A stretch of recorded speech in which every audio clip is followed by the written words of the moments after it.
দার্জিলিং জেলার পাহাড় সমতল জোড়া সামাজিক উন্নয়নের যে গতিশীল ধারা শিলিগুড়ি মহকুমার মাটিগড়া ব্লকও তার শরিক। 18 মাটিগড়া 1, মাটিগড়া 2, পাথরহাটা, চম্পাশাড়ি 5টি গ্রাম পঞ্চায়েতকে নিয়ে 12,810 হেক্টরের এই ব্লকের 1,19,408 জন জনসমষ্টির 61,000 পুরুষ এবং 58,181 জন মহিলার মধ্যে আজকের পরিসংখ্যানে সাক্ষরতার হার 54.14%। জনশিক্ষার হারকে বুনিয়াদী স্তর থেকে 100% করে তুলতে সারা ব্লকে গড়ে উঠেছে 71টি শিশু শিক্ষা কেন্দ্র এবং 48টি প্রাথমিক বিদ্যালয়।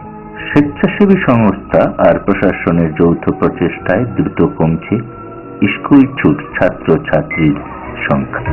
আমাদের স্কুল কলোনিজ শিশু শিক্ষা কেন্দ্র, এখানে 124 জন স্টুডেন্ট আছে। সকলেই আমাদের পাড়ার এবং সবাই স্কুলে আসে। তাদেরকে আমরা যত্ন সহকারে কেয়ার নিই এবং কয়েকজন স্টুডেন্ট ছিল তাদেরকে আমরা অভিভাবকদের দিয়ে সবাইকে আবার আমাদের স্কুলে নিয়ে আসি। এখন আমাদের গ্রামে কোনো স্কুল কার্য নেই।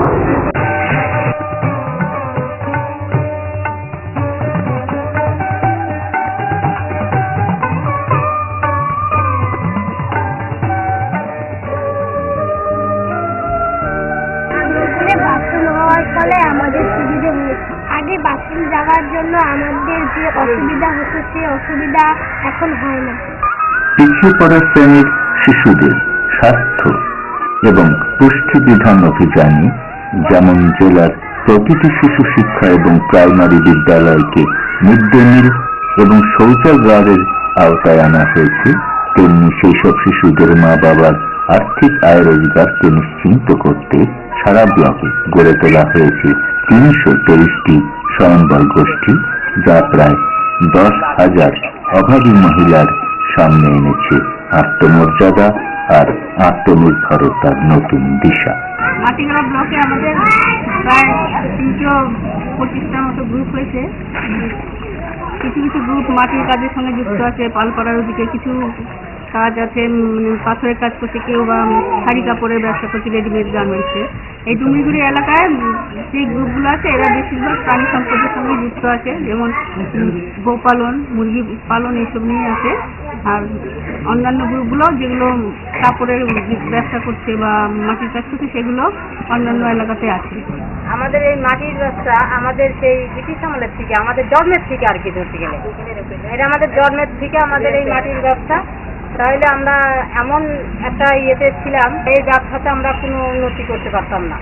আমরা এই স্বনির্ভর দল গঠন করে আমরা যাই হোক সরকারের কিছু সাহায্য পাই, আমরা ভালোভাবে এই ব্যবসাকে উন্নত করতে পারতেছি আর কি। আগে আমরা মহাজনকে মাল দিতাম কম পয়সা, এখন আমরা মহাজনকে মাল না দিয়ে আমরা নিজেরাই মাল হাতে বিক্রি করে আমরা এখন বেশি পয়সা মালটা বিক্রি করতে পারতেছি। আমরা এই দলটাকে কি সংসারটাকে আমরা আরো উন্নত করতে পারতেছি। মশলারও গ্রুপ আছে, কিছু পাট জাত দ্রব্যের ব্যবসা করছে, এরকম ভ্যারাইটি কাজের সঙ্গে যুক্ত আছে মহিলারা। এই কাজের সঙ্গে যুক্ত ওরা আর্থিক সচ্ছলতা আগে থেকে অনেকটা এগিয়ে গেছে। বর্তমানে আমাদের আগে মহাজন ধরে থাকা হতো, তো তখন আয়ের সংখ্যা আমরা বুঝতে পারতাম না, কিন্তু এখন আমাদের মোটামুটি আয়ের সংখ্যা একটু বৃদ্ধি পাচ্ছে। সুনির্দিষ্ট আয় আমরা দেখতে পাচ্ছি, নিজস্ব ব্যবসা করতেছি, নিজস্ব চলার মতন ব্যবস্থা আমাদের হচ্ছে। আগে যেমন মহিলাদের কাজে উৎসাহ দিত না, বাড়ির লোকেরা সেভাবে স্বীকৃতি দিত না, এখন ওদেরকে বাড়ির ছিল সহায়তা পাচ্ছে। এই ব্যাপারে গ্রুপের ব্যাপারে ওরা দল করছে, এইভাবে এগিয়ে আসছে মহিলারা। প্রতিদিনই আমাদের অনেক মহিলা আছে নতুন করে গ্রুপ করতে যাচ্ছে, আমরা তাদেরকে কিভাবে গ্রুপ করতে হবে সেই ব্যাপারে ওদেরকে পরামর্শ দিয়ে থাকি ব্লকের তরফ থেকে। গ্রামীণ অর্থনীতিতে বিশেষ করে আপনাদের যারা গ্রামের দিকে মহিলারা আছেন, মায়েরা আছেন, তাদের হাতে যাতে দুটো পয়সা যায় এবং সেই পয়সাটা যাতে তারা আয়ের উৎস হিসেবে ব্যবহার করতে পারেন, আয় বাড়াতে পারেন, সেই জন্যই বিশেষ করে গ্রুপ তৈরি করা। তো আপনাদের এই যে দুটো পয়সা আয় হচ্ছে এই গ্রুপ করে বিভিন্ন ভাবে হচ্ছে, আপনাদের এই পয়সাটা আপনারা বেশিরভাগটা কোথায় খরচ করেন? বেশিরভাগ খরচা করি বাচ্চারা টিউশনি পড়ে, ওদের পয়সা দিই, টিফিনের পয়সা, বই খাতা, স্কুলের ড্রেস, আবার বইয়ের ব্যাগ, এগুলো টিফিন খরচা অনেক কিছু লাগে, কিন্তু বাচ্চাদের পিছনেই লাগে বেশিরভাগে। তো পরিবারে এখন আমার 2 ছেলে 2 মেয়ে, মেয়েটা একবারে 10-এ পড়তেছে, মাধ্যমিক পরীক্ষা দেবে আমার মেয়ে। কত 450 টাকা ওর টিফিনের পয়সায় যায়, আবার এদিকে 3টা বাচ্চা পড়তেছে। কারণ আমি নিজের করবো না বাচ্চাদের পিছনে, বাচ্চাদেরকে তো আগে মানুষ করতে হবে। অর্থনৈতিক দিক ছাড়া অন্য কি কি সুবিধা হয়েছে বলে আপনারা মনে করছেন? সুবিধা হয়েছে স্যার যে আমরা আগে কোথাও যেতাম না, বাইরে হতে পারতাম না বাড়ি থেকে, এদিকে বাড়ির কাজ, আবার এমনি তো আয়ের অভাব কম বরের, আবার এদিকে একটু কোথাও যেতে পারি না, কোনো একটা উন্নতি হচ্ছে না। আর এখন সহযোগিতা পেয়েছি একটু অল্প স্বল্প, আমরা গ্রুপ করে, এখন আগে তো ভিডিও জানতাম না, অঞ্চল অফিস এগুলো কিছুই জানতাম না, এখন গ্রুপ করে জানতাম না, গ্রামীণ ব্যাংক কোথায় আছে সেটাও এখন আমরা জানতাম না।